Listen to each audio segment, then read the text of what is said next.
Hello बच्चों, आइए हम इस क्वेश्चन को देखते हैं जो कि जेम 2016 में पूछा गया क्वेश्चन है। ये क्वेश्चन बहुत ही आसान क्वेश्चन पूछा गया था।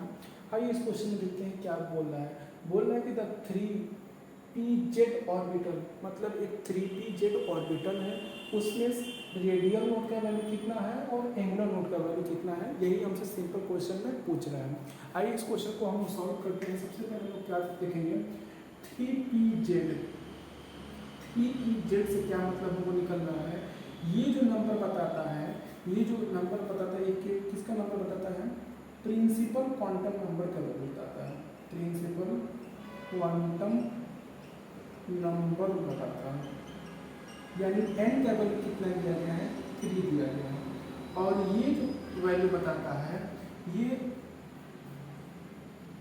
एजीमुथल क्वांटम नंबर बताता है।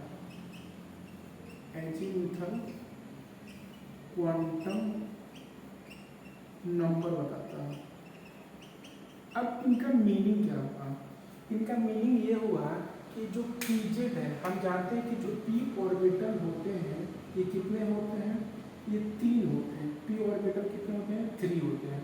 कौन कौन से होते हैं, एक px होता है, एक py होता है और एक कौन सा होता है, pz होता है।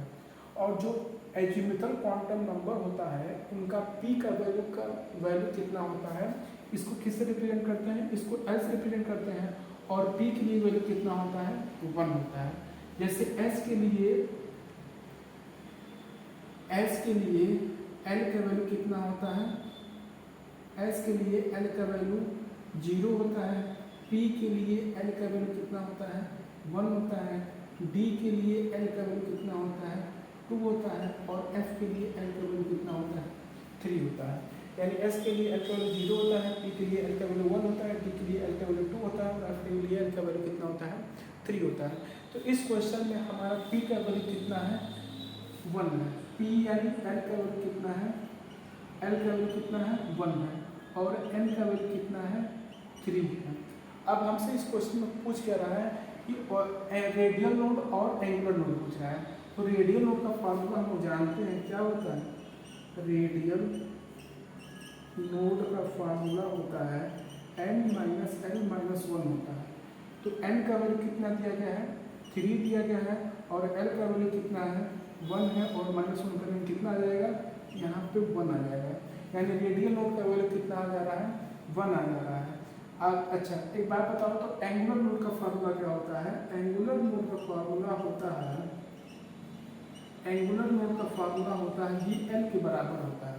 l के बराबर यानी l का वैल्यू हमारे पास कितना है, 1 है, यानी एंगुलर नोड का वैल्यू कितना आएगा, 1 आएगा, और रेडियल नोड का वैल्यू कितना आएगा, 1 आएगा। ऐसा कौन से ऑप्शन में है, तो फर्स्ट वाला ऑप्शन सही लग रहा है। इसमें क्या बोल रहा है कि रेडियल नोड का वैल्यू कितना है, 1 है, बिल्कुल सही बोल रहा है। इसमें रेडियल नोड का वैल्यू बोल रहा है 2 है, ये बिल्कुल गलत बात है। इसमें बोल रहा है कि एंगुलर नोड का वैल्यू कितना है, 1 है, ये भी क्या है, सही है। और इसमें क्या बोल रहा है, एंगुलर नोड का वैल्यू क्या है, 2 है, ये क्या है, गलत है। तो हमारा जो करेक्ट ऑप्शन हो जाएगा ये क्या हो जाएगा, ए और सी हमारे क्या हो जाएंगे, करेक्ट ऑप्शन हो जाएंगे। Thank you.